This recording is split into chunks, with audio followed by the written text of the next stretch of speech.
89.6%. হয় লেটাৰ কেইটা দিছে মই গোটেইকেইটা লেটাৰ আছে ছয়টাতে অঁ নাম কি তোমাৰ জাহিদুল ইছলাম ঘৰ মোৰ ঘৰ গৰৈমাৰী ছয়গাঁও আগতে তুমি কণ্টেষ্টত আছিলা আগতে মই কিমান নম্বৰ আছিল ভলকাবাৰী JK মেমৰিয়েল একাডেমীত আছিলোঁ তাতে মই 83.4 মাৰ্কছ পাইছিলোঁ এতিয়া কিমান নম্বৰ পাইছে 89.6 হয় ছাত্ৰ ছাত্ৰীসকলক কি ক'ব বহুত ভাল লাগি আছে লাইফত আমি যিখিনি অৰ্জন কৰিব পাৰোঁ সেইখিনি লৈ আমি ছেটিছফাই থাকিব লাগে আৰু বিশেষ ক'ব নিবিচাৰোঁ কাৰণ মোৰো ইমান এক্সপিৰিয়েঞ্চ হোৱা নাই মোৰ লাইফত যে মই বেলেগক ইমান মটিভেট কৰি থাকিম কিন্তু জাষ্ট এটা কথাই ক'ব পাৰোঁ sacrifice and do not think what others think of you এইখিনি কথাই যদি কোনোবাই বুজি পায় তেতিয়াহ'লে সি যদি ছেক্ৰিফাইচ কৰিব পাৰে নিজৰ ডিৰেকশ্যনত আৰু যদি এইটো কেতিয়াও নাভাবে যে মানুহে কি ভাবিব মোৰ বিষয়ে মই কিবা এটা কৰিলে মানুহে কি ভাবিব মানুহে কি ক'ব সেইটো ইমান চিন্তা নকৰে যদি নিজৰ মনে কোৱাটো কৰি থাকে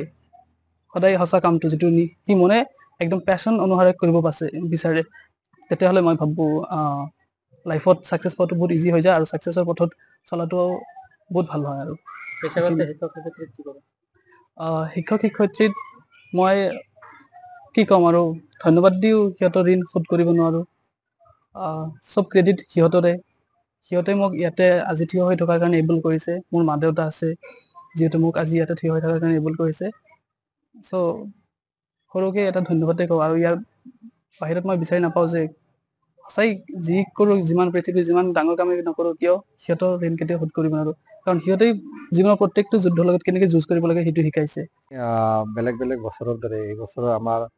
হায়াৰ ছেকেণ্ডেৰী ৰিজাল্ট যথেষ্ট ভাল হৈছে তাৰে ভিতৰত 89.6 অলমষ্ট 90% এজন কৃতি ছাত্ৰই মানে পাবলৈ সক্ষম হৈছে তাৰে পিছত আৰু এজনে 89.4 এইটো প্ৰায় সমসাময়িক মাৰ্ক পাবলৈ সক্ষম হৈছে তো টোটেল আমাৰ 4জন ডিষ্টিংশ্যন আহিছে আৰ্টছ আৰু ছায়েন্স ষ্ট্ৰীম মিলি আৰু 16জন ষ্টুডেণ্ট ষ্টাৰ মাৰ্ক কঢ়িয়াই আনিবলৈ সক্ষম হৈছে টোটেল 108জন ষ্টুডেণ্টে ফাৰ্ষ্ট ডিভিজন পাবলৈ সক্ষম হৈছে আৰু যিখিনি ষ্টুডেণ্ট এক্সাম দিছিলে গোটেইখিনি ষ্টুডেণ্ট পাছ কৰিছে এইটো আমাৰ প্ৰত্যেক বছৰে হয় এই বছৰ নহয় আমি যিটো ফলাফলৰ ধাৰাবাহিকতা এইটো আমি ৰক্ষা কৰা চলিবলৈ সক্ষম হৈছোঁ আৰু বেলেগ বেলেগ বছৰৰ দৰে এই বছৰো আমাৰ চিমনিতলা আৰ্টছৰ ষ্টুডেণ্টখিনি পৰীক্ষা দিছিল এইবাৰ চেণ্টাৰ টপাৰ আমাৰ এলিগেণ্টৰ ষ্টুডেণ্টৰ দ্বাৰাই হৈছে ঠিক তেনেদৰে হেগ্ৰাতো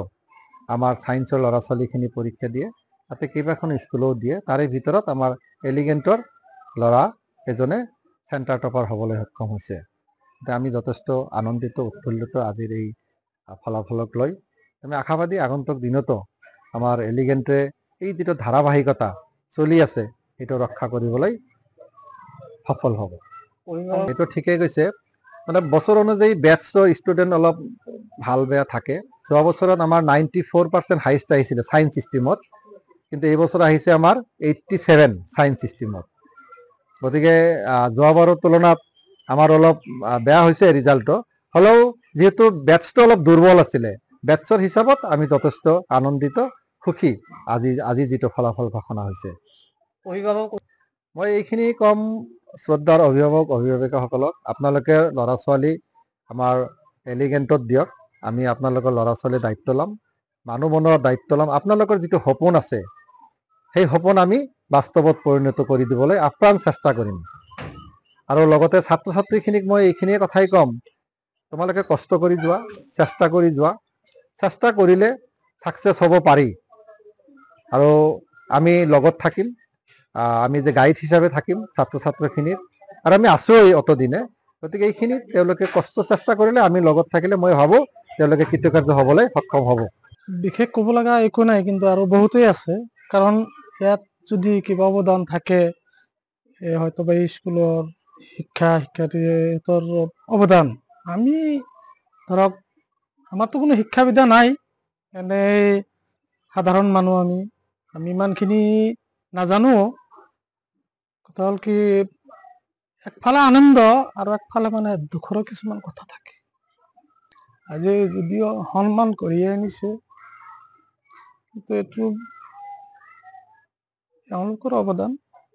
মোৰ একোৱেই নাই আৰু আপোনালোকৰ আশীৰ্বাদ, ৰাইজৰ আশীৰ্বাদ হয়তো বহুত কষ্টৰ মাধ্যমত পাৰ হৈ যাই আছে। এতিয়া আমি ল'ৰা ছোৱালী আমি যিমানেই কষ্ট নকৰোঁ, ল'ৰা ছোৱালী যদি ভালকে পঢ়ে, চব মাক দেউতাকে তাৰমানে বিচাৰে যে মোৰ ল'ৰা ভালকে পঢ়ক। মাক দেউতাকে একো কৰিব লগা নাই, হয়তোবা খাটনিখিনি খাটিব পাৰে,